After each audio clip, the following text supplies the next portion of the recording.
¿Qué es propiamente el estoicismo?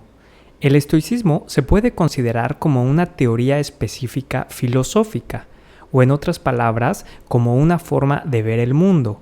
Pero esta teoría tiene la peculiaridad de ir acompañada con un estilo de vida. Al conjunto de estos dos elementos se le llamaba en la antigüedad filosofía. Así es, en la antigüedad, la filosofía era considerada una aplicación práctica de una determinada serie de ideas. El estilo de vida y la teoría del estoicismo está fundamentada en la fortaleza, en la capacidad de resistir las adversidades, también en la moderación, esto es, en la autorregulación emocional, actitudinal y también de comportamiento, y en la noción de que todos deben contribuir al bienestar de todos. El estoicismo, como una teoría práctica, dividió la propia filosofía en tres ramas. Por un lado, consideraban que existía la lógica, que es la rama que estudia el conocimiento para poder distinguir entre ideas correctas y verdaderas de aquellas ideas falsas e incoherentes. Por otro lado, estaba la física, que es la ciencia que estudia la estructura del mundo en su conjunto, de la naturaleza y del hombre. Se analizaban tópicos como cómo está estructurada la realidad o cuál es el origen de esta realidad. Esto, por supuesto, con un objetivo práctico, pues consideraban que para poder adecuarse uno al mundo, debe conocer el mundo, y para poder autorregularse, uno debe conocerse a sí mismo. Y finalmente, la ética, que sería una ciencia aplicada que estudia el comportamiento humano, intentando distinguir entre el bien y el mal. Por supuesto, buscando también ser una normativa adecuada para las situaciones cotidianas. Es decir, tenemos dos niveles en el estoicismo, la parte teórica y la parte práctica, que es donde ellos llegan a poner el énfasis. Sobre la relación de estas tres ramas, los filósofos estoicos consideraron que eran una unidad indisoluble, es decir, que todas estaban ordenadas sistemáticamente, dependiendo las unas de las otras, de forma que era absurdo considerarlas como algo separado, y al mismo tiempo viendo que los temas de las tres ramas llegan a interactuar entre sí. Para comprender esta relación, hicieron algunos símiles o ejemplos, comparando, por ejemplo, la filosofía a un huevo. Así, la lógica sería la parte externa, la clara sería la moral y el centro la física. Por supuesto, esto intentando hacer hincapié en su unidad indisoluble.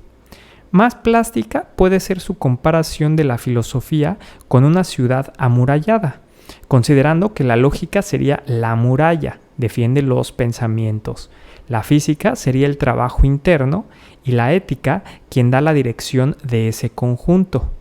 El fundador del estoicismo fue propiamente Zenón de Sitio y su influencia fue muy grande desde el inicio, aunque los personajes más famosos del estoicismo pueden ser Séneca, Epicteto y Marco Aurelio, que fue emperador de Roma. Y estos tres personajes representarían la última fase del estoicismo greco-romano. Sin embargo, no fueron los únicos filósofos estoicos.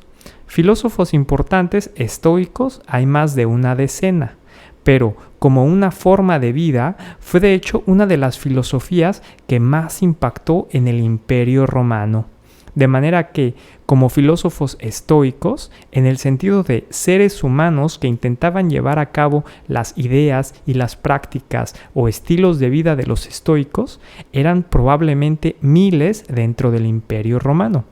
Sobre todo, influyó el estoicismo en las élites romanas, llegando los emperadores incluso a ser educados bajo esta filosofía.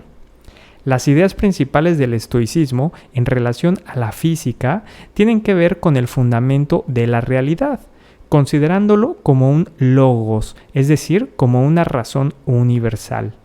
Los estoicos consideraban que el mundo estaba racionalmente organizado, en donde nada sucede sin una razón, porque su origen sería una deidad totalmente racional y totalmente perfecta. En cuestión del conocimiento, su propuesta más original fue la representación cataléptica, que no sería sino ideas que están revisadas, analizadas, confrontadas, tanto con la lógica como con la experiencia, para alcanzar la verdad. Y en cuestión de ética, analizaron sobre todo la relación entre la pasión y la razón. Los estoicos consideraban que la razón humana era una partícula de la razón universal, como si fuera Dios dentro del ser humano. Pero también estaban conscientes de aquellos impulsos que pueden llegar a ser incontrolables y en ocasiones llegar a ser nocivos, como emociones negativas o exageradamente intensas, considerando que cuando la razón gobierna las pasiones, se alcanza la virtud, un estado de excelencia donde tanto la propia salud y el propio desarrollo se compaginan con contribuir al mundo. La virtud, consideran los estoicos, es la única fuente verdadera de felicidad. Y en esto se distinguen de otras filosofías, que ven, por ejemplo, la felicidad en el puro conocimiento o que ven la felicidad en el placer. Los estoicos, en cambio, consideraban que la felicidad viene de este estado de excelencia que denominaban virtud. Y para ellos, esto implica también el cultivo adecuado de la libertad interna, es decir, de la capacidad que tiene el ser humano para elegir. Por supuesto, ellos proponían una serie de prácticas, de hábitos, de actitudes para alcanzar paulatinamente la propia virtud. Veremos pues más a detalle cada uno de estos temas dentro de este curso.